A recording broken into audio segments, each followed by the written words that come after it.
goitzaldi honetara. 12. lehenizkata zientziako ziklo honetara, azaroa zientziarora, eta gaurkoan, poza hondikin esango dizuet, bertan daukagun Jacinto Lobok, lehenengo zikloan, 2012an antolatu gendun lehenengo zikloan, azaroak 16an beak parte hartu zola. Inork ezautzen ez gintxunean, eta beha prestatu zan honea etortzea, eta ez da edozein. Gero azalduko izuet zein dan, eta, zein dan beak azalduko izuet bere lagunak, nik azalduko izuet ze ikasketa eta ze kurrikulum daukan, laburtutan oski. Eta, aipatu, datorren ostiralean izango ditugula bertako ekintzaile eta ikerlariak, 3 persona izango ditugu bertan, alde batetio Iker Markinez baitare izango dugu gure artean Maria Elzaurdi, eta biziolako beste hasieran iragarrita gendun Andoni Mikelarena, baina zingo do etorri eta beste bat etorriko da kooperatibatik. Eta horrekin bukatuko genduke zikloa. Aldi beren, aipatu nahi dizuet bukaeran, ezkenengotan hasi geran bezala, tortilla batzuk eta jarriko ditugula zerbait eatekokin, gelitzeko beakin hitz egiten eta baitare esan jarrita daukagula ja dagoeneko Martinen liburuari dagokion erakusketa.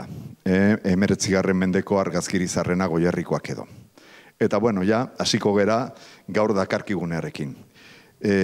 Azteko daukagu gure artean Jacinto Lobo, esaten izuen bezala 2. aldia da, eta eskatu diogu pixka zer aldatu da ezkenengo 11 urte hauetan, ez da? Jacinto da industria ingeniaria da, energia tekniketako espezialitatean Bilboko eskolan. Energia ekoizteko sistematan 40 urtetik gorako esperientzia dauka. EBE edo energiaren Euskal Erakundean izan zen zuzendari, Bizkaia Energian baitare, eta Ence Energia eta zelulosako biomasako zuzendaria izan zen beha. Gaur egun, Barbo Renovables eta Kutxabankeko energia fineko zirkuloko kontseilaria da. Honekin daukagu bere kurrikuluna pixka bat, askoz gauza gehiago esateko genituzke, baina labur esango dugu. Eta orain, oain dala 11 urte ingendun bezala, aurkezpena berdin egingo dugu. Sarrera nik egingo dut, eta Iñakik egingo do Jacinton aurkezpena personala. Nahi dezunean, Iñaki? Arratsaldeon denoi. Niretzako lujo bada, Jacinto bezalako lagun bat hemen aurkeztea. Llanesen jaioa, Asturiarra, baina Euskal Herrian adoptatutakoa. Oso gazterik ezatu ginen, Bilbon eskolan ikasten ari ginen, eta arrezkero lagunak izan gera, eta oraindik gaur egun ere, noiz benga biltzen gara bazkaltzen, eta bizka filosofatzen. Ni Jacintotaz lehen da bizi esango nuke persona ona, erosoa eta apala dela. Bigarrenik esango nuke lagun ona. Eta egun hauetan, behar bada irakurriko zenuten, Petrarkaren epistolaria publikatu dute, eta 14. mendeko garaietan, eta bere epistola horietako batean, bere Sokrates imaginario bate idatzitakoan, Petrarkak laguna horrela definitzen zuen. Un amigo, una especie de bien raro, inestimable, que no puede llevarse el viento ni lo pueden agostar las heladas, ni quebrantar las tormentas, sino que las llamas de las persecuciones y los trabajos lo ponen a prueba como al oro puro, un bien que no deleita superficialmente como tantos, sino que penetra en el alma misma con su dulzura y, en cierto modo, se convierte en una parte de nosotros. Orduan Jacinto, bigarrena niretzako lagun on bat. Eta hirugarrena, esango nuke, ingeniero badugu, arrisku bat izugarria, gure teknologia eta gure tresna eta gure kapazitate zoragarri horrekin liluraruta bizitzea, eta pentsatzea munduan teknologiatik aparte ez dagoela ezer. Jacinto ez da horietakoa. Eta Jacinto da intelektual, a tiempo parcial, baina intelektual bat, eta hemen ekarriko dizuet baita Johan Galtung matematiko eta soziologo noruegiarrak, bere artikulu oso polit batean, 1976an, soziologia aldizkarian publikatu zuena, estilo intelektualari buruz, zer hausnarketa egiten zuen intelektualari buruz. Eta galdetzen zuen bere buruari. ¿Qué es lo que hacen los intelectuales? Pues, entre otras cosas, analizar, describir la realidad e intentar comprenderla.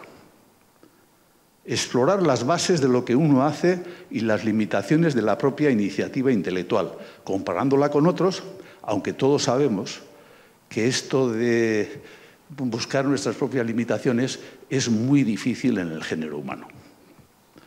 También se dedican mucho tiempo a escrutar lo que hacen y dicen otros intelectuales, que les fascinan.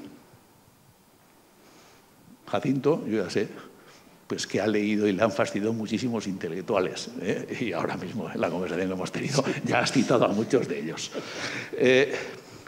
Los intelectuales pueden además estar interesados en comunicarse con otras personas entrando en el campo de la pedagogía y de la divulgación. Jacinto, hoy aquí, pues está interesado en entrar en relación con vosotros en el campo de la pedagogía y la divulgación. Y si a todo esto le añadimos un aspecto crítico y pragmático de la actividad intelectual, los intelectuales critican una situación dada, explicitando sus defectos, y además pueden visualizar una situación deseable y además implicarse en la transformación mediante la acción, en la consecución de esa situación deseable. Entonces, Jacinto, un intelectual comprometido y, aunque sea con dedicación parcial. Una buena persona, un muy buen amigo y un intelectual humanista comprometido. Es un lujo y estoy orgullosísimo de presentarte aquí ante el público. Tuya es la palabra, Jacinto.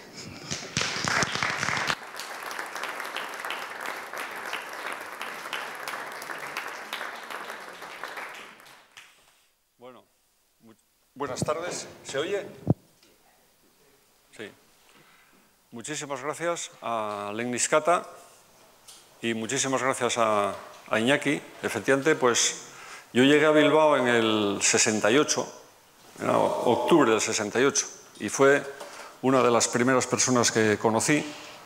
Otro guipuzcoano que seguimos siendo amigos también. Y la verdad es que, pues sí, los amigos yo creo que permanecen, que es lo importante. Aunque no nos veamos, seguimos siendo amigos. Y sabemos que uno está allí y el otro está aquí, que eso es lo importante. Voy a hacer unas pequeñas pinceladas sobre lo que estamos pensando que es la transición energética, en la que se está hablando constantemente de ello. Pero antes de entrar en el tema, que por desgracia pues tiene números, y yo lo siento, pero es que algunas veces hay cosas que sin números pues no se pueden, digamos, explicar. Pero al final los números son como los árboles, que no nos pueden dejar el bosque. Y yo lo que sí me gustaría es que los números no os impidieran ver el bosque de lo que está pasando, porque creo que es importante.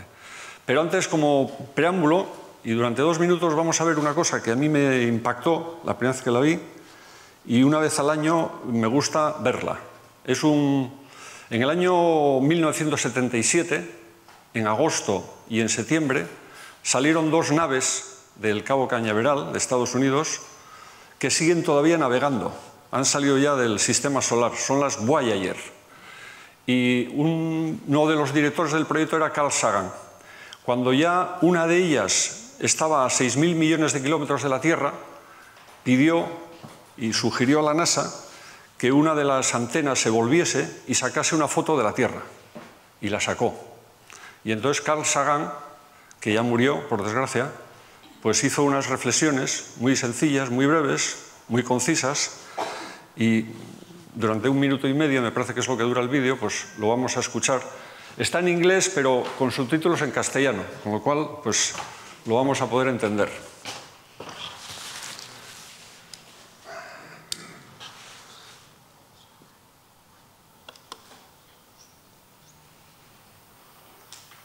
¿Está el audio conectado?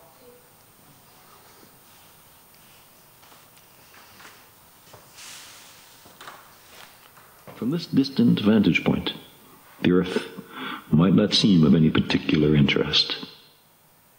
But for us, it's different. Consider again that dot. That's here. That's home. That's us. On it, everyone you love, everyone you know, everyone you ever heard of, every human being who ever was, lived out their lives. The aggregate of our joy and suffering, thousands of confident religions, ideologies, and economic doctrines, every hunter and forager, every hero and coward, every creator and destroyer of civilization, every king and peasant, every young couple in love, every mother and father, hopeful child, inventor and explorer, every teacher of morals, every corrupt politician, every superstar, every supreme leader, every saint and sinner in the history of our species lived there, on a mote of dust, suspended in a sunbeam. The Earth is a very small stage in a vast cosmic arena. Think of the rivers of blood spilled by all those generals and emperors, so that in glory and triumph they could become the momentary masters of a fraction of a dot. Think of the endless cruelties visited by the inhabitants of one corner of this pixel on the scarcely distinguishable inhabitants of some other corner. How frequent their misunderstandings, how eager they are to kill one another, how fervent their hatreds. Our posturings, our imagined self-importance, the delusion that we have some privileged position in the universe, are challenged by this point of pale light. Our planet is a lonely speck in the great enveloping cosmic dark.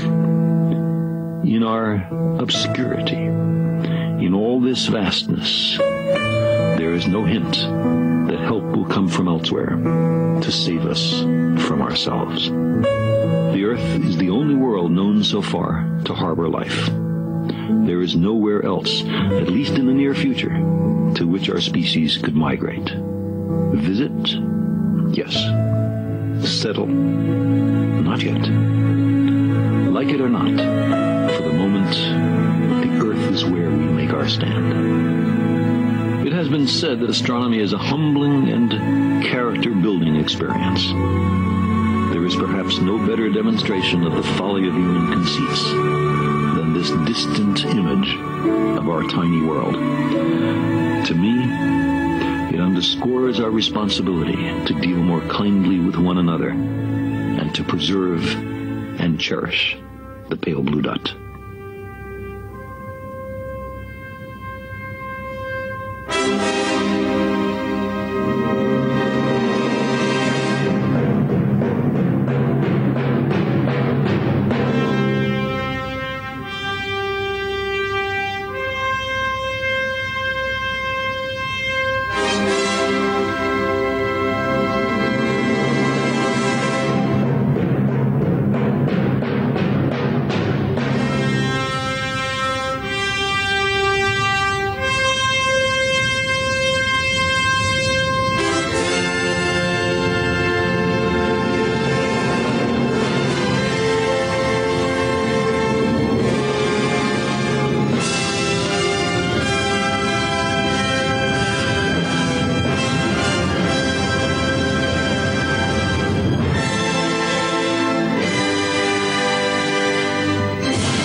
Esa es nuestra Tierra.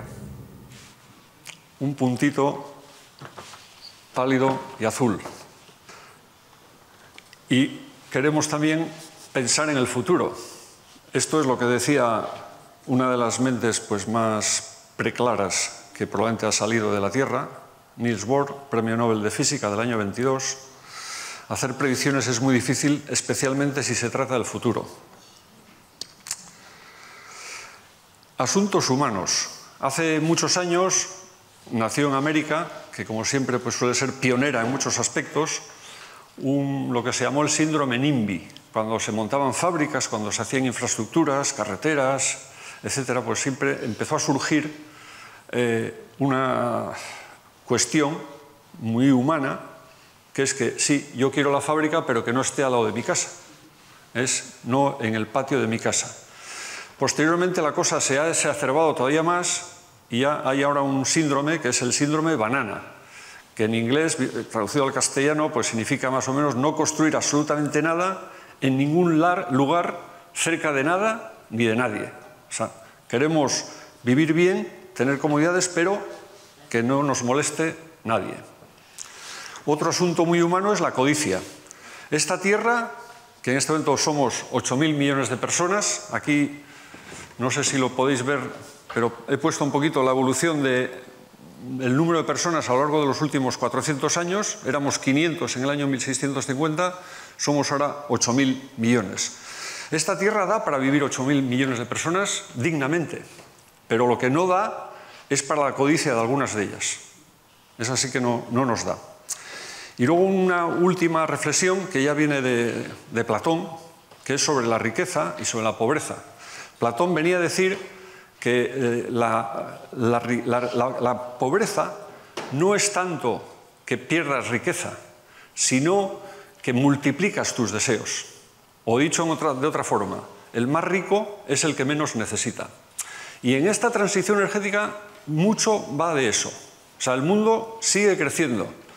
Los crecimientos del PIB siempre los medimos en porcentajes, 2%, 3%, y China ha estado creciendo al 6, 7, 8% en los últimos años, y claro, la gente no nos percatamos de lo que eso significa. Y eso significa crecimientos exponenciales, significa que en una tasa del 7%, el número del que partes lo duplicas en 10 años. Si es producción de arroz, si es producción de acero, si es crecimiento de población, si es crecimiento del PIB, en 10 años duplicas la cantidad de que partes.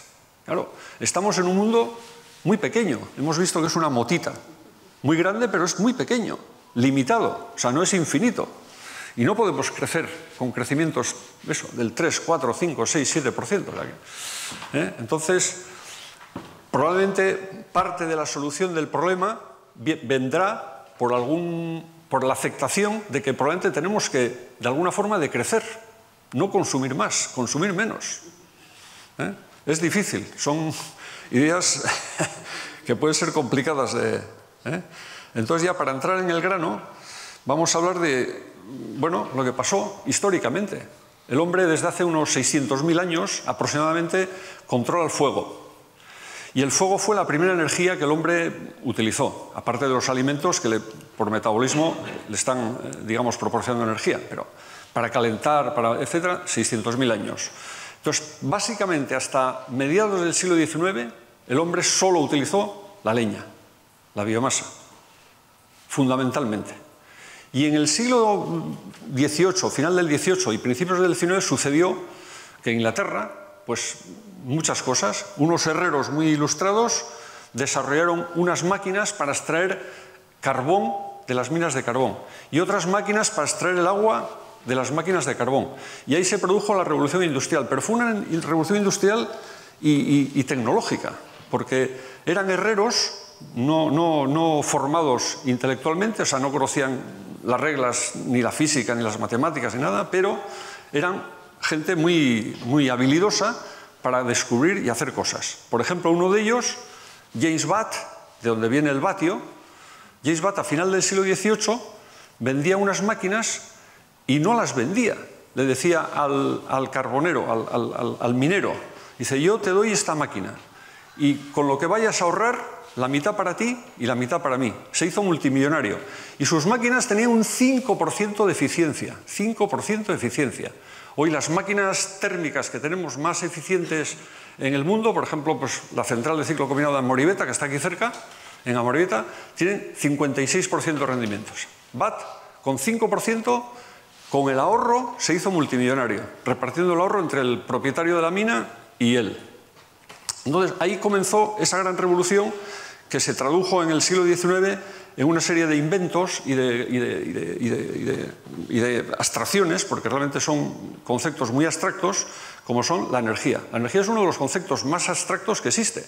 De hecho, hay un premio Nobel de Física, Feynman, que en un libro, Lecciones de Física, un libro que sigue siendo un libro pues, fundamental para el que quiera conocer el fondo de lo que es la física, dice, la energía no sabemos lo que es todavía, no se sabe lo que es.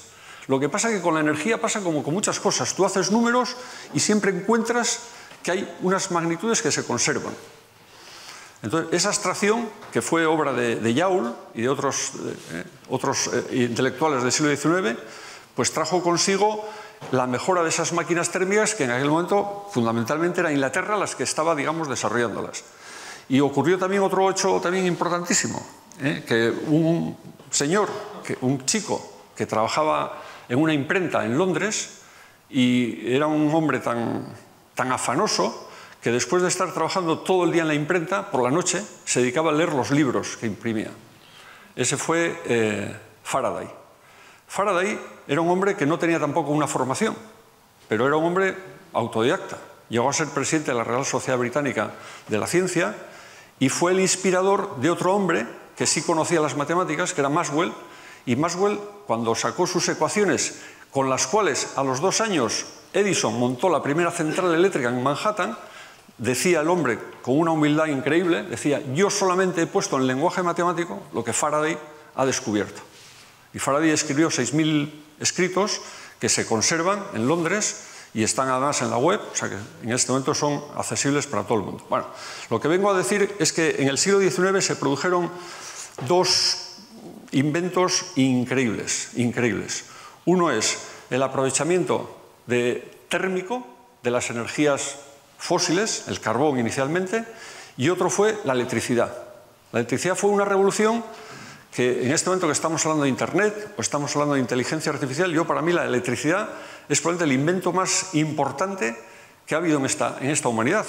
Y al lado de esta curva de las evoluciones, de las transiciones energéticas que ha habido, las históricas, inicialmente, como digo, a mediados del siglo XIX empieza el carbón, luego comienza a final del siglo XIX, en Estados Unidos comienza a explotarse, a desarrollarse el petróleo, después viene el gas natural y luego empezaron también, digamos, las renovables, la nuclear, etc.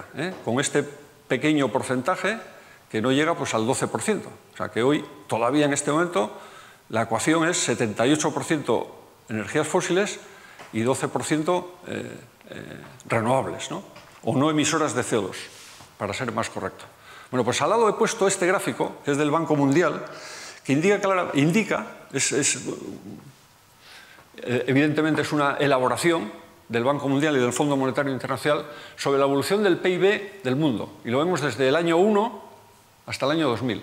Y se ve claramente que el comienzo del despegue del PIB mundial se produce precisamente cuando están ocurriendo estas cosas, cuando estamos desarrollando esas tecnologías de Newcomb, de Watt, de Faraday, que hacen que empecemos a usar la energía de esos combustibles que los tenemos aquí en la Tierra a nuestra disposición. Este crecimiento es exponencial. ¿Eso qué quiere decir? Que la humanidad, básicamente, hasta mediados del siglo XIX, estábamos en situación de subsistencia. Realmente era subsistir, era trabajar para comer y nada más, prácticamente. Aquí, a partir de aquí, empieza a haber realmente excedentes importantísimos, las máquinas empiezan a sustituir a los animales y esta, pues, la revolución enorme que hemos tenido a lo largo del siglo XX y que estamos en este momento herederos de ella, ¿no? Pero es importante ver estas transiciones. También otro hecho importante es que todas las transiciones, todas, han durado entre 50 y 60 años. O sea, el carbón, de pasar de un 5% a su máximo, digamos, pico de demanda, hacia 1940, justo en la Segunda Guerra Mundial, pues son 60 años. El petróleo lo mismo, el gas natural lo mismo. Es decir, que las transiciones tienen su tiempo, Y no, estas transiciones, es otro hecho importante que lo diferencia de la que estamos ahora viviendo o protagonizando, Estas transiciones en realidad no son transiciones. Teníamos un combustible, la leña, y añadimos otro más, que es el carbón. Y después añadimos otro más, que es el petróleo. Y luego añadimos el gas natural. Es decir, estamos añadiendo una opción más a la cesta de las disponibles que tenemos en el mundo, ¿no? Con lo cual estamos sumando. O sea, inicialmente partíamos solamente de la leña, después tenemos leña y carbón, después tenemos leña, carbón y petróleo, etc. La de ahora vamos a ver que queremos sustituir todo esto por renovable. O sea, que es una transición realmente, es decir, todo lo que nos ha hecho que el mundo sea como es, que hemos avanzado tremendamente en erradicación de pobreza, etcétera, etcétera, todo eso lo hemos conseguido con energía, porque sin energía no hay vida, no hay actividad. La energía por definición, es vida, es movimiento, es actividad.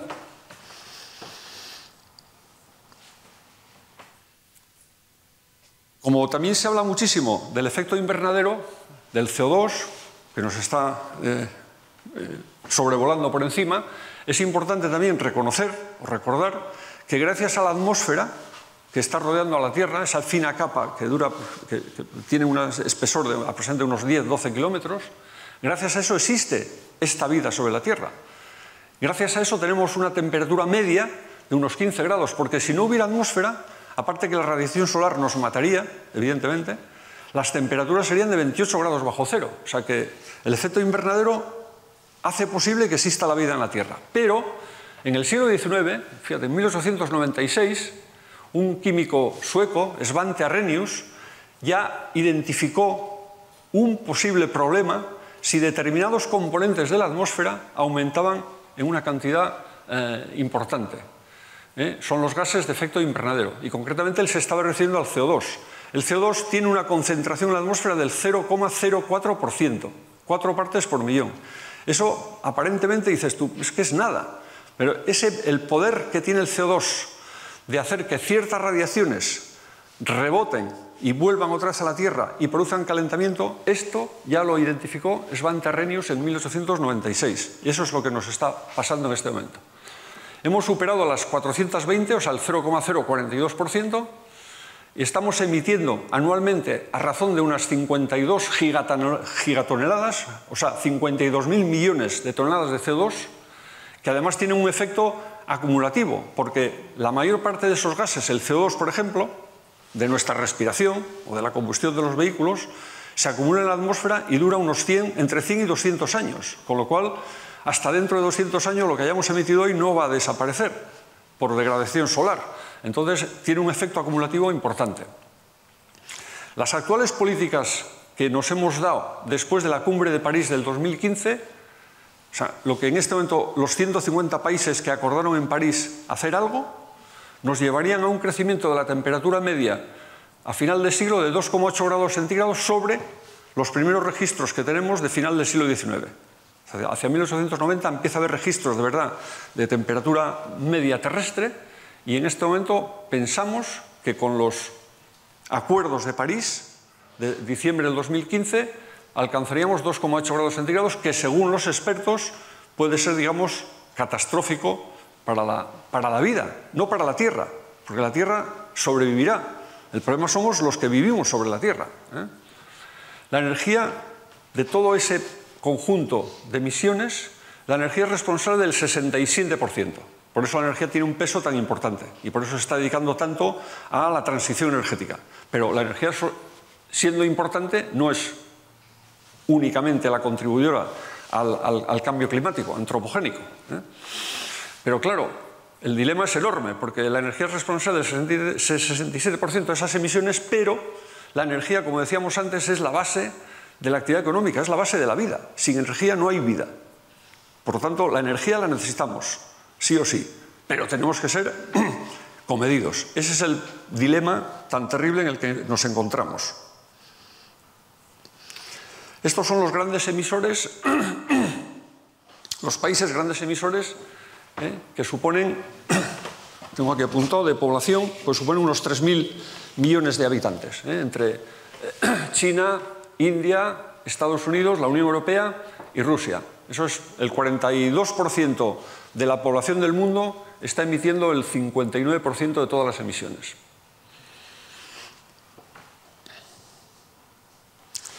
Ahora, también a efectos un poquito didácticos, vamos a hablar de energía primaria y energía final. Son dos conceptos que no se suelen explicar, los periódicos algunas veces los mezclan y por eso yo creo que es bueno, digamos, pues hacer una pequeña reflexión sobre lo que es energía primaria y lo que es energía final. Más que los números que están ahí, que bueno, son cifras importantes. O sea, el mundo consume, en el año 22 ha consumido 94.000 millones de barriles de petróleo equivalentes. Cada barril son 150 litros. Esto significa 240 millones de barriles diarios. Que solo de petróleo, porque esto es toda la energía primaria, solo de petróleo son 100 millones. Cada día el mundo consume 100 millones de barriles. 100 millones cada día. Bueno, ¿qué es energía primaria? Energía primaria son todas las energías que tenemos disponibles en la naturaleza, sin transformar. O sea, las que están ahí listas para utilizar, pero sin haberlas transformado, porque algunas de ellas hay que transformarlas, hay que elaborarlas, hay que procesarlas. Está el viento, el agua, el sol, la biomasa, o sea, la leña, el carbón, el petróleo, el gas y la nuclear. Estas son las cifras, que bueno, como digo antes, no quiero insistir mucho en las cifras, pero las tenéis ahí y simplemente para... Otro dato importante, que lo he señalado aquí, es que en el año 21, pasada el gran, digamos, golpe de la pandemia producida por el COVID-19, se produjo un rebote, China empezó a crecer de repente, el mundo empezó, digamos, a despertar del letargo en el que habíamos estado sumergidos y en el año 21 se produjo un crecimiento histórico, récord histórico de demanda de energía primaria. 5,8%. Esto nunca había ocurrido anteriormente. Siempre estábamos en crecimiento entre el 2 y el 3%. Y ese año se produjo el 5,8%, que es un dato también importante. Luego se ha ralentizado porque China de nuevo volvió otra vez a contraerse. Y claro, hay que pensar que solamente China consume la mitad del carbón del mundo. O sea, si el mundo consume 100, China consume 50. O sea, hay que pensar que China es un gran devorador de energía. Y por tanto es muy importante porque en esta ecuación de la transformación tenemos que estar todos metidos, los 8.000 millones de personas. No sirve que uno haga algo y los otros no hagan nada. Estas son en curvas lo que es la evolución de la demanda de esa energía primaria. Aquí se ve, pues, esto fue la crisis de Lehman Brothers del 2008 y una caída, pues, importante. Y esta es la crisis de la pandemia, del virus, del COVID-19. Otra caída importantísima, pero en términos generales se ve que esto sigue creciendo, porque la demanda sigue creciendo porque, como digo, la energía está asociada a la actividad. Si no hay energía, no hay actividad, y si no hay actividad, pues nos morimos. Estamos en ese dilema. Entonces, luego vamos a ver lo que es energía final. Hemos visto lo que es la energía primaria, que es la energía que está ahí a disposición nuestra, pero sin transformar. En energía final hay una diferencia respecto a la primaria importantísima, y es que existe una energía que no está en la naturaleza y que es la electricidad. Todas las demás son las mismas, porque el carbón se coge directamente de la mina y se puede usar en una caldera para calentar el agua o para hacer calefacción. O se lleva a una central térmica para mover una turbina y producir energía eléctrica. Pero esta es una energía final que no existe en la naturaleza. Es una energía que en este momento supone más o menos el 20% del conjunto de toda la energía final. Como media, el 20% a nivel mundial. En algunos países, por ejemplo, en la Unión Europea, un poquito más porque hay mucha más electrificación que en otros países. En Francia, por ejemplo, está en el 27%, porque Francia decidió hace muchos años ir por el tema nuclear y entonces electrificaron muchísimos servicios. Por ejemplo, en Francia el 80% de todas las calefacciones domésticas son eléctricas, porque les interesaba que el consumo eléctrico fuera importante, ¿no? En Euskadi estamos al 25%, es una, digamos, sociedad también bastante electrificada, pero el objetivo que tiene la Unión Europea y el mundo en general, porque la Unión Europea está marcando, digamos, directrices que están siguiéndose por todo el mundo, es que para el 2050 el 50% de esta energía final sea electricidad. Es decir, tenemos que pasar del 20% o del 25% que estamos en la Unión Europea al 50% sobre energía final. Y además, claro, toda esa energía tiene que ser renovable. No sirve la que estamos produciendo ahora. O sea, que tenemos que transformar nuestro sistema de producción eléctrica y además encima aumentar hasta ese 50%. Y el resto del que no se habla mucho, el resto, porque la gente habla de electricidad, la electricidad, como digo, es solo hoy el 25%. Y como mucho en el 50 va a ser la mitad. Pero la otra mitad, ¿qué es la otra mitad? La otra mitad es el calor. El calor de las casas, el calor del agua caliente, el calor de las fábricas. Hay cantidades de fábricas que necesitan calor para sus procesos. No digo la siderurgia, que consume una cantidad de calor ingente. O sea, ese 50% también tiene que ser renovable. O sea, que tenemos ahí dos retos increíbles. Uno, pasar del 25 al 50%, que básicamente es electrificar el sistema de movilidad, porque lo único que nos falta por electrificar está todo electrificado, prácticamente. ¿Qué es lo que nos falta? El sistema de movilidad, el transporte. ¿Cómo nos movemos? Y es ahí otro tema importantísimo, porque ahí nos va a venir si realmente tenemos que movernos como nos estamos moviendo, o a lo mejor tenemos que reducir los movimientos. Con la pandemia hemos aprendido algo. Muchas fábricas, muchas empresas han empezado a compartir trabajos presenciales con trabajos desde casa. Pues a lo mejor eso va a tener que llegar, digamos, de forma más masiva, no porque venga una pandemia, sino porque tenemos que evitar consumir, transportar, que además el transporte es tiempo. O sea, un señor que tiene que ir a trabajar y tarda 1 hora entre ir y volver, pues está perdiendo 1 hora de su día de estar con la familia o de estar trabajando. Me da igual. Luego, tenemos aquí 2 retos importantísimos y muy grandes, muy grandes. Entonces, ¿qué es la transición energética? O sea, ¿y por qué se nos ha ocurrido que había que hacer una transición energética? Bueno, hemos dicho antes que el 67% de todas las emisiones de gases de efecto invernadero, que son las que nos están produciendo ese cambio climático antropogénico, hay que decirlo, porque el cambios climáticos ha habido siempre. Es natural que existan cambios climáticos. Existen cambios climáticos por muchísimas razones, por las épocas geológicas que ha habido, por la distancia del Sol a la Tierra, que no es constante, etc. Pero lo que estamos hablando del cambio climático producido por el hombre. Ahora está claro que el hombre está produciendo cambio climático. Ha habido escépticos, pero está súper demostrado.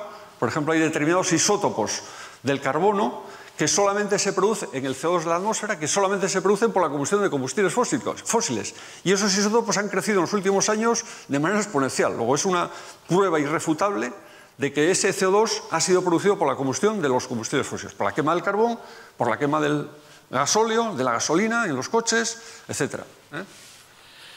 Entonces, la transición es decir, tenemos que ir a un objetivo de emisiones netas cero, o sea, conseguir no emitir CO2, o sea, el balance entre las emisiones y los sumideros, lo que absorben la fotosíntesis de los bosques o el fitoplancton del mar, logren hacer que las emisiones sean cero. Y el objetivo nos lo hemos planteado en Europa en el 2050, en Estados Unidos en el 2050, China 2060, India 2070. Por eso pongo 2050-2070, que básicamente pues 20 años no son nada en los periodos de los que estamos hablando. O sea que básicamente la humanidad ha tomado la decisión de que entre el 2050 y 70 las emisiones netas deben ser cero, si queremos evitar los daños que el panel intergubernamental de las Naciones Unidas está indicando y donde están trabajando cientos de expertos desde hace más de 50 años. Que es un tema absolutamente claro, que nos lo tenemos que creer y que además como ya indicaban esos paneles desde hace 15 años, lo que anticipaban es lo que está ocurriendo. Estos episodios que cada vez son más frecuentes y cada vez son más violentos de cosas raras que nos están pasando, temperaturas anormales, lluvias en momentos que no, nieves en sitios donde no nevaba nunca, etcétera, etcétera, etcétera. Eso es lo que ya estaba anticipado que iba a ocurrir, está ocurriendo. Porque claro, el sistema climático, el sistema clima, es un sistema muy complejo. Es un sistema de lo que los matemáticos llaman sistema caótico. Entonces los modelos que además están muy avanzados, porque se ha avanzado muchísimo en ese aspecto, son modelos que utilizan pues, ecuaciones diferenciales de segundo orden, que significa que son posibles hacer previsiones a 7 días, 10 días como mucho. Y de hecho lo estamos viendo con los partes meteorológicos, que nos explican eso al televista, este chico, que la verdad es que es una maravilla, porque te lo explica de maravilla, pero estás viendo que son previsiones a 7 días. Más de 7 días no se aventura, porque a partir de 7 días las oscilaciones que producen por los datos de partida, velocidad de viento y temperaturas y presiones, pues se producen unas oscilaciones absolutamente descomunales, ¿no? En el año 15, un banco, Citi, hizo una evaluación que luego además ha servido, digamos, para que otros y muchos países hagan lo mismo, del coste de hacer, es decir, si lo que tengo que hacer, porque me dicen los expertos, para evitar esa catástrofe, es esto, voy a cuantificarlo en inversión. A ver, ¿qué significa? Pues tanto. Y si no hago nada, bueno, si no hago nada, tendré que sufrir los daños de ese cambio climático. Entonces, en esa evaluación, la partida sale favorable a la inversión, en 1,8 billones de dólares. Estados Unidos, en la época de Obama, entró en una ley, la Ley de Energía Limpia, la llevó al Congreso y el Congreso la devolvió al Gobierno, a la EPA, diciéndole, usted tiene que hacer un análisis coste-beneficio. O sea, la ley que usted quiera aprobar está muy bien, pero me tiene usted que cuantificar el coste-beneficio. Hizo un análisis similar al de Citi y también salió favorable para hacer las inversiones. Por eso Estados Unidos está lanzada, y sobre todo los estados, porque ahí el tema está muy, digamos, muy repartido, y los estados son los que realmente tienen el poder, y todos los estados importantes están lanzados a hacer las inversiones necesarias para paliar el cambio climático. Como decíamos antes, en aquel gráfico que veíamos antes de las transiciones históricas, todas duran entre 50 y 60 años. Entonces, la Unión Europea ha instado en su día, en el 2011, a los Estados miembros a hacer unos planes de energía-clima decenales. El de España se presentó pues, en el año 18 y ahora en este verano, en junio de este año, del 23, han hecho la revisión. Entonces, básicamente los objetivos de ese plan de energía-clima pues, son reducir gases de efecto invernadero 32% respecto a la base de partida de 1990, una cuota de energía renovable sobre energía final del 48%, una cuota de electricidad de origen renovable de más del 81%, en el 2050 debería ser 100, 81% en el 2030, estamos ahora en el 44-45%. O sea que hay que duplicar de aquí al 30. O sea, estamos en el 23 y nos quedan 7 años. Incremento de eficiencia de más del 44%, con una reducción de consumo de energía primaria de 1,9% anual, o sea, 19% en 10 años, y reducción de la dependencia energética exterior al 51%. Estamos ahora en el 73-74%. Además, existen otros objetivos de edificios eficientes, movilidad sostenible, zonas de baja emisión. Por ejemplo, las zonas de baja emisión, que deberían estar ya implantadas desde el 1 de enero pasado, son para municipios de más de 50.000 habitantes. Pues todavía en España solamente hay 3 ciudades que lo cumplan: Gijón, Madrid y Barcelona. Bilbao está trabajando en ello, pero todavía no la ha implantado. Y a partir del año que viene ya han anunciado pues, que determinados vehículos no van a poder entrar en el centro de la ciudad. Y eso va a pasar en San Sebastián, en fin, todos los municipios de más de 50.000 habitantes. Básicamente, lo que decíamos antes, se trata fundamentalmente de electrificar la economía. Y además, no electrificarla con electricidad, digamos, de la que teníamos hasta ahora, sino electricidad renovable. O sea, tenemos que transformar nuestro sistema de generación de producción de energía eléctrica y además electrificar todo lo que no tenemos electrificado, que fundamentalmente, como digo, es el sistema de movilidad. Estos son los datos del PANIEC, del Plan de Energía-Clima al 2050, creación de empleo, en fin, los millones de inversión, la contribución al PIB, etcétera. Pero bueno. Este es el parque actual de generación eléctrica y su transformación prevista en ese PANIEC al 2030. En este momento estamos aquí, 2022. Por ejemplo, en eólica y en fotovoltaica estamos ahora en 30.000 megavatios y 20.000 megavatios, pero tenemos que llegar a 42.000 en el 25. Si estamos aquí en 30, hay que llegar a 42, y estamos aquí en 20 y hay que llegar a 56. Y llegar a estas cifras tan increíbles en el 2030. Energía eólica y solar fotovoltaica. Claro, aquí lo estamos viendo, y lo estamos viendo en Guipúzcoa y en Vizcaya y en Álava, pues que está el síndrome NIMBY. La gente está a favor de que se implante eso, pero nadie lo quiere al lado de su casa. Nadie quiere tenerlo cerca. Este es otro asunto, digamos, importante. Hay un tema que quiero señalar. Bueno, el carbón prácticamente ha desaparecido ya. Estaba previsto para el 2025, pero prácticamente ha desaparecido ya. O sea, todas las plantas de carbón han hecho sus solicitudes de cierre y han sido autorizadas para cerrar, o sea que ya no hay producción de energía eléctrica por carbón. El ciclo combinado seguimos con lo que está instalado, 26.000 megavatios. La biomasa estaba previsto pues, a estas cifras, pero no va a llegar a estas cifras porque está pues, en 700 en este momento. Y hay una cosa muy importante que es esta, almacenamiento.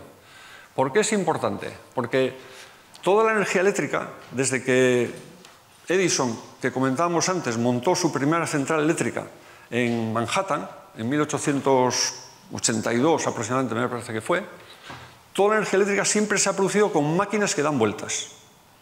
Es una máquina movida por aire, movida por agua, movida por vapor producido por biomasa, movida por vapor producido por carbón, movida por vapor producido por una nuclear, pero siempre al final es un eje que da vueltas y mueve un devanado que gira dentro de un campo magnético. Y ahí se produce el milagro de la electricidad, porque es un milagro. Eso es un milagro. La electricidad es un milagro. Entonces, son máquinas que dan vueltas. Entonces, ¿qué es lo que está pasando? Que estamos quitando el carbón, máquinas que dan vueltas. Vamos a quitar la nuclear. Aquí está prevista ya la caída y en el 2035, en el acuerdo que está firmado ya por el gobierno español, desaparecen todas las nucleares españoles. Entonces, ¿qué es lo que pasa? Que están entrando eólicas y fotovoltaicas. Pero claro, las eólicas y las fotovoltaicas, la eólica es una máquina que da vueltas. Los aerogeneradores que vemos por ahí en el GEA, encima de Aránzazu, vemos los rotores dar vueltas, las aspas, son máquinas, pero son máquinas asíncronas. No tienen la capacidad, digamos, de sincronismo que tienen los alternadores de todas las centrales eléctricas del mundo para generar una energía eléctrica a una frecuencia de 50 Hz, porque claro, la energía eléctrica no solamente es electricidad, o sea, es potencia o es energía, es también una tensión y una frecuencia. La frecuencia es un parámetro fundamental. Antiguamente no era tan importante porque la electricidad se aplicaba pues, básicamente para iluminación. Había muy poca aplicación y motores que movían pues, en fábricas que sustituyeron aquellos ejes enormes con poleas de transmisión movidas por una central hidráulica. Por ejemplo, en Tolosa había muchas de esas fábricas todavía hace 70 años, ¿no? Entonces, de repente, estamos metiendo electricidad que está producida, la fotovoltaica, no hay ninguna máquina que dé vueltas, son electrones que están entrando directamente en la red. Claro, eso no tiene inercia. O sea, el parámetro que está, digamos, caracterizando a la electricidad que se ha producido hasta ahora es la inercia. La inercia de las máquinas que están dando vueltas y cuando ocurre un transitorio, esas máquinas, cada una de ellas es capaz de aportar un poquito más para evitar que el sistema se nos caiga. Es como una cama elástica, donde de repente estamos saltando sobre la cama y los muelles son las centrales y cada muelle tiene que estar aguantando el estrincón que le produce la caída de un peso. Y cuando salta el chico fuera, pues lo mismo. Entonces, de repente, dejamos de tener muelles. Entonces, claro, el sistema se nos puede caer. Entonces, necesitamos otras inercias, necesitamos almacenamiento. ¿Esto qué es? Pues básicamente son las centrales hidráulicas de bombeo, que ya existían desde el año 26, que montó Iberduero la primera en Urdiceto, en el Pirineo, una de las primeras de Europa, en el año 1926, Aldea Dávila, Cortes la Muela, Villarino, todas esas son centrales que tienen capacidad de respuesta rápida para cuando ocurre ese transitorio que estas plantas no tienen porque son inerciales, esas producen energía eléctrica, los paneles fotovoltaicos los vemos, están ahí, no se mueve nada, ahí no hay ninguna máquina que esté dando vueltas, ¿no? Entonces, eso es una de las soluciones. Y otro, las baterías. Y entonces hay desarrollos importantes, pero las baterías están en un principio de desarrollo. Y claro, ahí nos surge, hay un problema colateral, que las baterías tienen unos elementos muy importantes que hay que extraer de minas y están en sitios, pues, en fin, dominados por determinadas, digamos, potencias, ¿no? Entonces tenemos ahí un problema adicional, que vamos a tener un problema de materiales. Esto es una curva de demanda diaria de electricidad, típica, de un día, donde vemos básicamente la noche, cómo cae la demanda, y baja pues hasta unos 20.000, 22.000 megavatios, y luego por el día sube pues hasta 35, 33. La máxima histórica que hemos tenido en la península ibérica han sido 45.000 megavatios el día 17 de septiembre del año 2007, pero nunca más hemos vuelto a tener. Claro, ahora está pasando una cosa. Esto no sube tanto porque hay mucha producción fotovoltaica particular, lo que ya denominamos autoconsumos. Hay muchos ayuntamientos, muchas casas que han puesto sus paneles en su casa. Y entonces, claro, ellos, el sistema no les está viendo el balance neto que se produce entre lo que produce el señor en su casa y lo que consume. Si consume más de lo que produce, está trayendo de la red, pero si está produciendo tanto como lo que él necesita en su casa, pues no está consumiendo de la red. Y eso se está notando en una bajada de unos 3.000, 4.000 megavatios, que ya es el autoconsumo, que empieza a ser, digamos, importante. Aquí ve, en el mismo gráfico, y además esto es de la página web de Red Eléctrica y es accesible, es público y todo el mundo lo puede ver, aquí está la producción fotovoltaica de ese día, que no recuerdo qué día es, pero esto era el día 14 de julio del 23, el 14 de julio pasado. Aquí vemos cómo es la producción fotovoltaica, que en ese día llegó pues, a unos 14.000 megavatios. Pero fijaos qué rampas.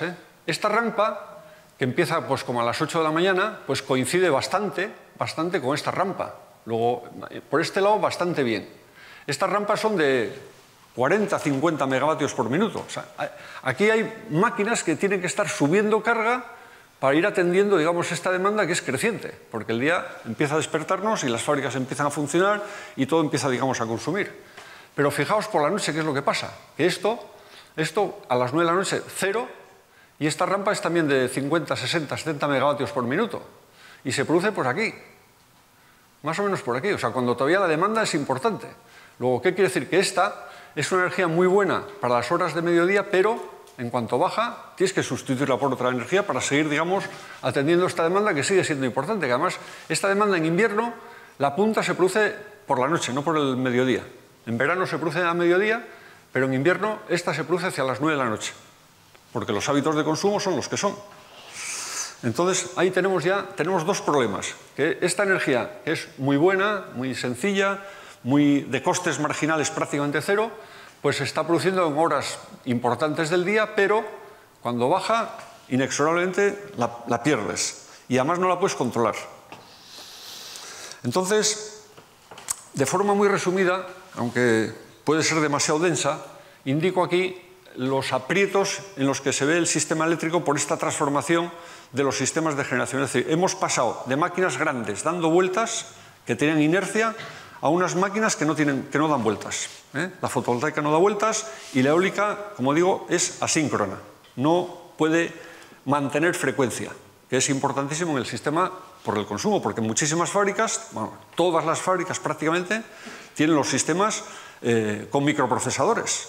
Y claro, un microprocesador no puede admitir oscilación de frecuencia, que está limitada a unos valores absolutamente pequeñísimos, 0,5%.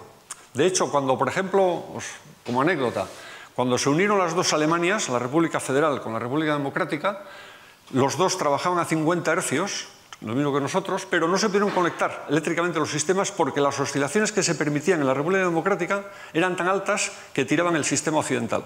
Entonces tardaron 4 años en poder, digamos, poner máquinas que hiciesen, digamos, que al final se pudiese conectar físicamente las dos Alemanias. O sea, la frecuencia es importantísima. Entonces, la transición energética implica mayor electrificación de la economía, del 25, como decíamos, al 50% de energía final. La electricidad requiere adecuación instantánea de producción y consumo. O sea, tengo que estar produciendo exactamente lo que estoy demandando, porque tú cuando le das al interruptor quieres que la luz se encienda, o que la máquina arranque, o que la fábrica siga funcionando. O sea, estamos acostumbrados además a eso. No somos fáciles de convencer de que, oye, mira, te reduzco un 30% tu factura si me dejas que entre las 12 y las 5 de la tarde pues lo tienes todo apagado. Esos desequilibrios entre producción y consumo se traducen en impactos en frecuencia, sobre todo en frecuencia, pero también en tensión. Y esto es inadmisible en un sistema industrial como el que vivimos. La pauta de consumo, los avatares meteorológicos. Pues cuando hay viento hay producción eólica, pero cuando no hay viento no hay producción eólica. Estos días el precio del mercado eléctrico mayorista español pues ha bajado a 3-4 euros megavatio hora porque, como ha habido mucho viento, ha habido mucha producción eólica, pero cuando no hay viento pues no hay producción eólica. Cuando no hay agua no hay producción hidráulica, etcétera, ¿no? Los avatares técnicos, pues paradas de mantenimiento, averías, etcétera. Los avatares regulatorios requieren gran flexibilidad en los sistemas de producción, cosa que no tienen estas energías que estamos diciendo. La eólica y la fotovoltaica son energías que las tienes ahí, pones las máquinas y cuando hay viento funcionan y cuando no hay viento no funcionan. O sea, no puedes decir, oye, ahora voy a arrancar, voy a parar, voy a subir carga porque la demanda está subiendo, no lo puedes hacer. Sin embargo, con una central térmica, con una nuclear, puedes hacerlo. Puedes subir, puedes bajar.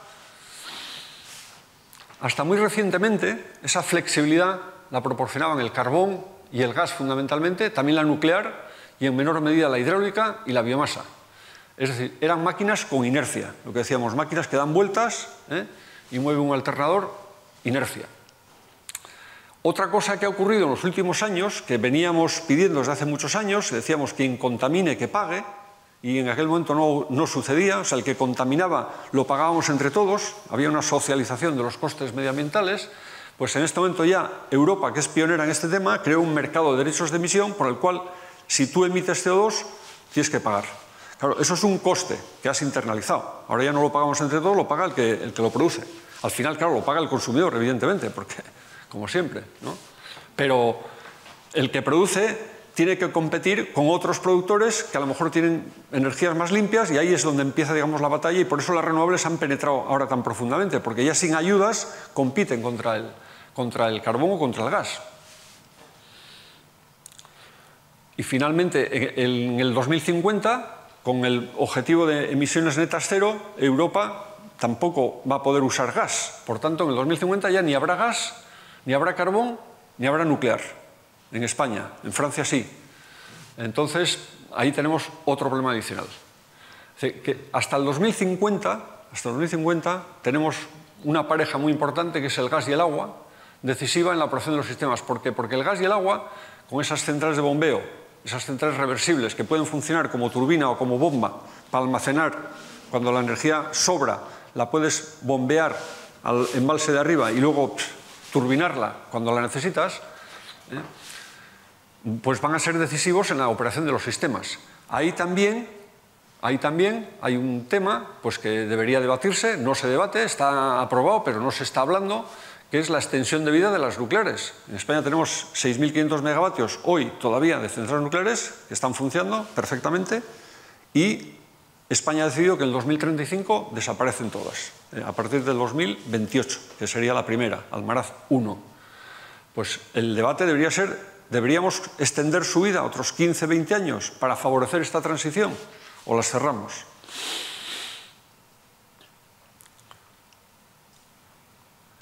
Entonces, el gran reto a partir de 2050, que está a la vuelta de la esquina, es que toda la electricidad ha de ser renovable. Y como digo, son máquinas pues, que no tienen inercia. Por tanto, tenemos que crear sistemas de inercia artificiales, tenemos que crear baterías que tengan descargas rápidas, pero claro, estamos hablando de sistemas que están consumiendo 20.000, 30.000 megavatios. No estamos hablando de una batería de 1 megavatio, es un contenedor de estos de transporte, o sea, que estamos hablando de cosas, de palabras mayores, ¿no?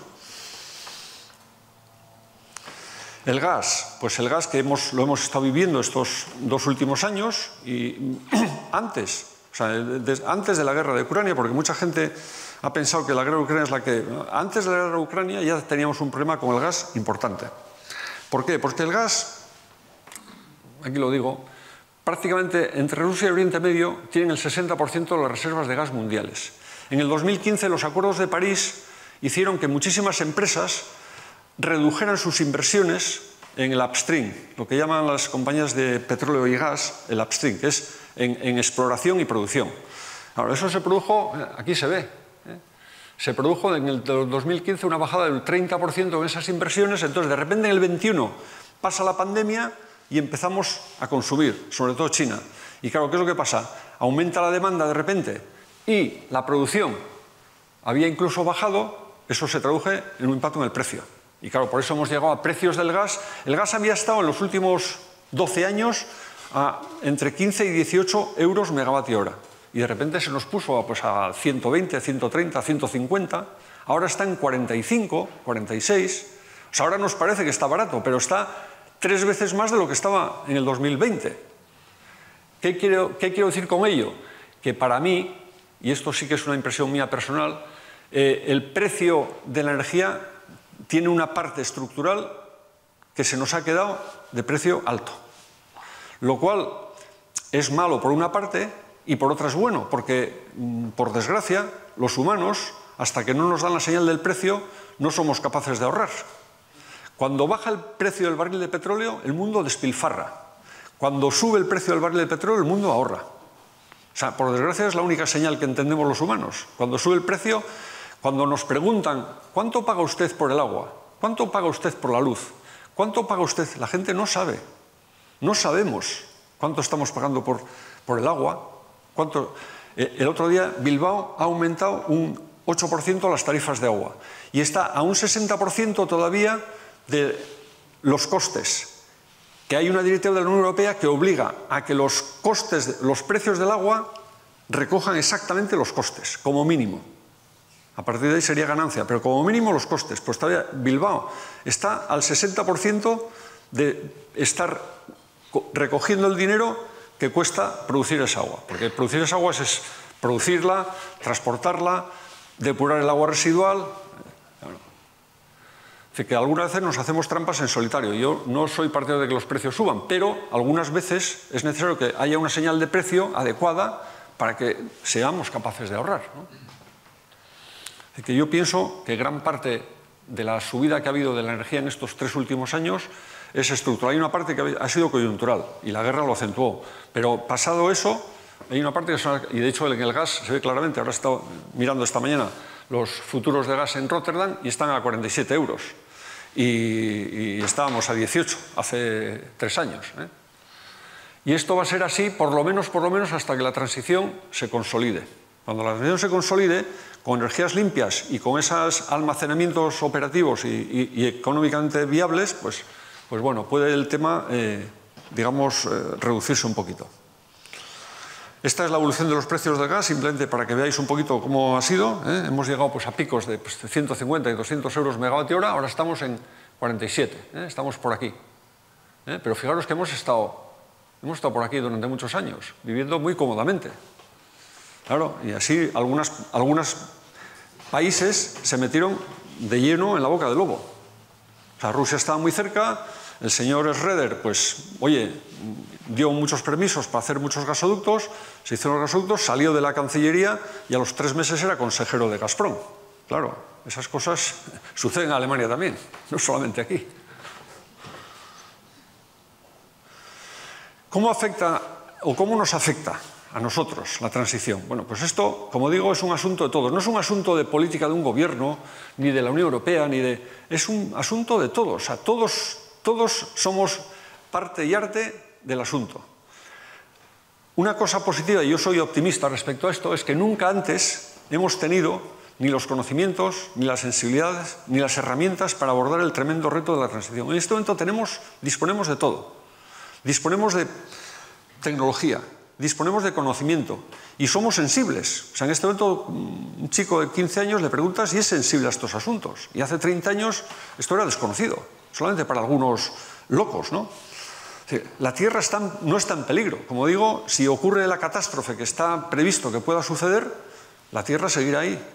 Como siempre ha recibido 100.000 catástrofes y sigue ahí, dando vueltas y navegando por el espacio, ¿eh? Pero lo que está en peligro somos nosotros.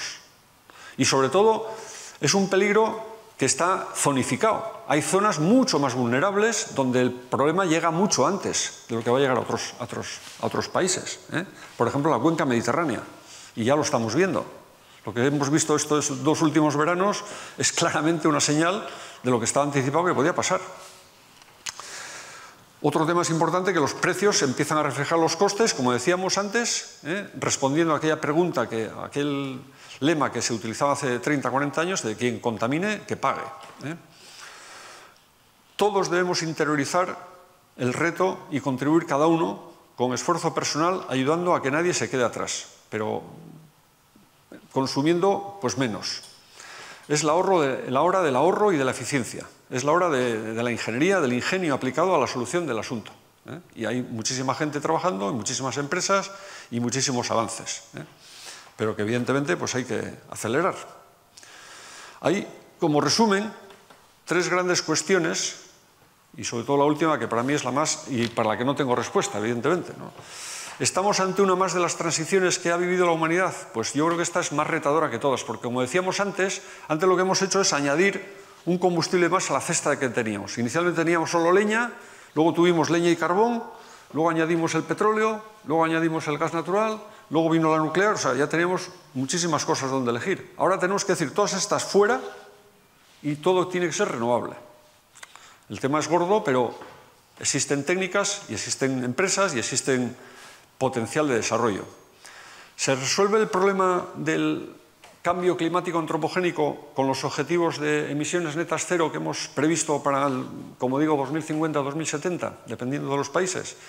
Pues probablemente no, ya que los gases de efecto invernadero tienen ese proceso acumulativo que decíamos, que tardan 100, 200 años en eliminarse.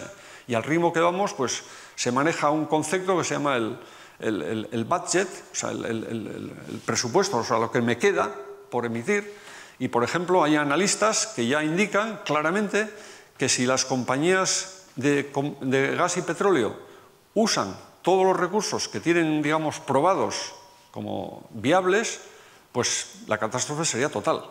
Y esos analistas indican que si el mundo de verdad acepta estas emisiones netas cero para el 2050, probablemente esas empresas en bolsa pueden caer entre un 30 y un 40%, porque de lo que tienen es basura, no es viable. No sé si me explico. Y el tercer gran dilema, que es con el que comenzamos, con la famosa reflexión de Platón, el más rico es el que menos necesita, es, ¿deberíamos poner límites al crecimiento? Es un tema... Yo no tengo respuesta, pero probablemente pueda ser el reto con el que tenemos que empezar a convivir.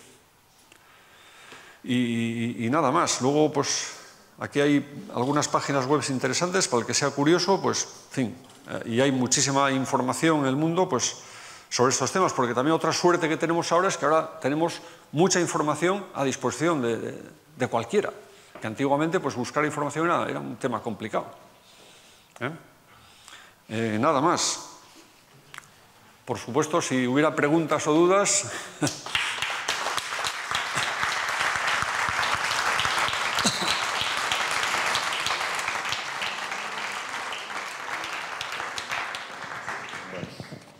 Ohiturari jarraituz hiru galdera.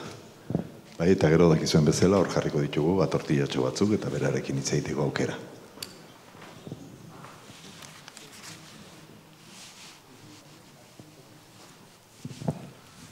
Bueno, gracias y felicitaciones por la charla. Nos has dejado asombrados, o por lo menos a mí, y preocupados por lo que tenemos y lo que puede venir, ¿no? Entonces, mi pregunta, que creo que la has dejado también en el aire o la has insinuado, pero todo se habla de 2050, emisiones cero, etcétera. Las energías renovables, y máxime si abandonamos la nuclear, pueden o podrán satisfacer las necesidades energéticas de la sociedad, de nuestra sociedad, de esta sociedad consumista y altamente tecnológica. Hago esta pregunta porque cálculos habrá, hay expertos, mucho número, mucho cálculo, se podrían hacer extrapolaciones y en el 2050, sin la nuclear, sin el carbón, petróleo, gas, etcétera, esas energías pueden sostener los consumos, las necesidades, entendiendo necesidades como las vemos ahora, ¿no? Sí, es posible. O sea, lo que pasa que lo que he querido explicar es que esas energías, básicamente eólica, fotovoltaica, mareomotriz e hidráulica, que la hidráulica pues, se viene explotando desde hace más de 100 años, son capaces de suministrar toda la cantidad de energía que necesitamos. Pero cuando estamos hablando de electricidad, que como digo va a ser aproximadamente el 50% de esa demanda de energía final, hay que tener mucho cuidado porque la electricidad es una energía de muy alto valor, es probablemente una energía que tiene prácticamente entropía cero, o sea, sería la energía más perfecta que existe, pero es una energía que es complicada. O sea, claro, estamos acostumbrados a darle al interruptor, a ver el motor que arranca, la fábrica que funciona, pero es un elemento sumamente delicado, que funciona en un equilibrio sumamente complejo. Y entonces, estas energías renovables, que son capaces de producir toda la energía que demandamos y mucha más, claro, hay que adecuarlas para que puedan responder a esos, digamos, elementos dinámicos que tiene el sistema eléctrico, que es por su propia naturaleza, son las ecuaciones de Maxwell. Es que la física es como es. Si ocurre un transitorio, alguna máquina tiene que estar respondiendo instantáneamente para que el sistema no se nos vaya al suelo, que algunas veces ha ocurrido. Hace 5 años estaban haciendo un mantenimiento en Bremen, en el puerto, y una grúa pues tocó contra un cable eléctrico, pues cayó todo el sistema por la península ibérica hasta Marruecos, todo por el Levante. Por aquí por el norte no, pero por el Levante cayó todo el sistema durante 4 horas. En Italia, en el 2008, siendo Berlusconi primer ministro, pues una tormenta en Suiza, cayó un árbol sobre una línea que estaba transportando energía eléctrica a Italia y toda la península itálica se quedó sin luz, porque empezaron las protecciones a funcionar y toda la península itálica, excepto Sicilia, se quedó sin luz y estuvo todo el fin de semana sin luz. Tuvo que ir el martes al Parlamento el primer ministro a explicar lo que había pasado, porque claro, era un hecatombe nacional. Entonces, como megavatios hora, como energía, son capaces de dar, pero tenemos que adecuarlas para que sean capaces de responder con esas instantaneidades que necesitamos para que el sistema eléctrico no se nos caiga. Que es un sistema que funciona muy bien, pero muy complejo. No sé si... La fotovoltaica, por ejemplo, ¿qué es la fotovoltaica? La fotovoltaica, que por cierto es por lo que le dieron el premio Nobel a Einstein, por el efecto fotovoltaico, el efecto fotoeléctrico, es fotones de luz que inciden sobre un núcleo, un átomo de germanio o de silicio, que tienen 2 electrones en la última órbita y entonces los fotones expulsan a esos electrones y esos electrones entran en la red. Y esa es energía eléctrica. Pero claro, ahí no es máquina dando vueltas, no tiene inercia. Por definición no tiene inercia. Y claro, como decíamos, cuando ocurre un transitorio, las máquinas todas tienen que o acelerar o frenar para que el sistema no se nos caiga.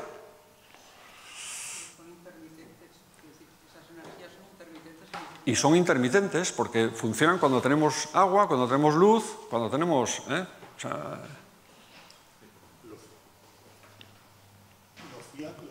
Esa intermitencia en este momento se suple con centrales de gas. En el futuro que no se puede utilizar gas o que se dejará de utilizar gas, eso se fía a las baterías. A suministrar energía eléctrica. Agua y baterías. Sí, sistemas de almacenamiento. Sistemas de almacenamiento de agua no pueden crecer mucho más de lo que existen y baterías estamos fiándonos de una cosa que no existe tampoco. Que no existe todavía, exactamente. Exacto. Ese es el problema o en lo que discrepo yo de que ¿será suficiente la producción de eléctrica eólica y fotovoltaica para suministrar la energía que necesitamos? Por eso ese es el problema que veo yo. Sí, sí. Aquí se ve y se puede decir que almacenamiento, que en el PANIEC anterior esto estaba desglosado en 2 líneas. Una aparecía la hidráulica y en otra aparecía lo que intrínsecamente son baterías. Ahora lo han mezclado porque se han dado cuenta que de las baterías todavía no se ha instalado ninguna. Vamos, hay 3 que ha instalado Iberdrola. Yo he estado en San Agustín de Guadalix hace 3 años viendo las pruebas de 3. Una es de Ingeteam, otra es de Sigor, de aquí de Vitoria, y otra pues no me acuerdo de quién, pero están probando. Y es 1 megavatio. O sea, 1 megavatio que se descarga en 4 horas, o sea que dan 4 megavatios hora, pero estamos hablando de, por ejemplo, la que acaba de inaugurar Iberdrola en Portugal, el Alto Tâmega. Esas son 20 gigavatios hora de capacidad de almacenamiento. 20 gigavatios hora, o sea, 20.000 megavatios hora. Las baterías que se están probando Iberdrola son de 1 megavatio, o sea, 4 megavatios hora. Fijaros qué orden de magnitud. Estamos hablando de un... Es incipiente. O sea, ¿qué quiere decir? Que esto va a ser muy difícil que lleguemos a ello. Y si no llegamos a ello, como esto sí está creciendo, porque hay partes fotovoltaicos por todas partes que están creciendo como la espuma, pues el sistema va a tener un problema. Un problema. Eso es clarísimo. Eso es clarísimo. 18.000 son, en este momento son ciencia ficción. Sí. Esto es ciencia ficción, efectivamente. Esto es la hidráulica que tenemos. Y esto va a subir hasta 7.000, con las ampliaciones que está haciendo Iberdrola en Cortes La Muela, en Valencia. Esto con hidráulica subimos a 7.000. Todo el resto es baterías. Esto no se lo cree nadie. Claro. Un problema enorme porque el litio, las reservas de litio más importantes del mundo están entre norte de Argentina, sur de Bolivia y tal, y luego China. Tenemos un problema ahí de materiales increíble. Bueno, el litio, el níquel, el cadmio, hay 10 o 12 materiales que son, y vamos a depender de ellos. O sea, que vamos a pasar de Guatemala a Guatepeor. O sea, escapamos del petróleo y nos vamos a meter en la boca de otro lobo. O sea, no, es un tema... De todas maneras, yo soy optimista, porque hay un tema que no he comentado, pero se están haciendo muchos trabajos en muchas partes del mundo, en varias partes del mundo, no en muchas, pero en varias, para lo que se llama captura del CO2. O sea, el problema que tenemos es el CO2. Entonces, hay inventos ya que funcionan, pero de coste caro, que es absorber ese CO2 y transformarlo. O sea, el CO2 se ha transformado en rocas cálcicas a lo largo de millones de años. Entonces hay que buscar un proceso químico que te permita en pocos años transformar CO2 en roca cálcica. Si lo consigues, puedes seguir utilizando fósiles durante muchos más años. Y eso se está trabajando mucho en varios países. Islandia es uno de ellos, Italia, Estados Unidos, China. Y eso es un camino que, si ese camino da resultados, pues cambia mucho el panorama. Podremos seguir utilizando más años esas fósiles. Las fósiles también, hay otro tema que, bueno, no he comentado, pero sí procede. Cuando estábamos poniendo antes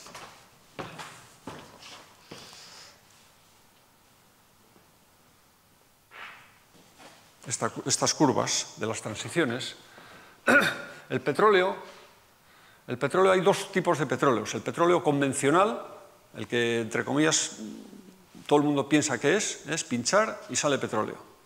Ese es el petróleo convencional. El petróleo convencional ha llegado a su pico de producción hace ya 12 años.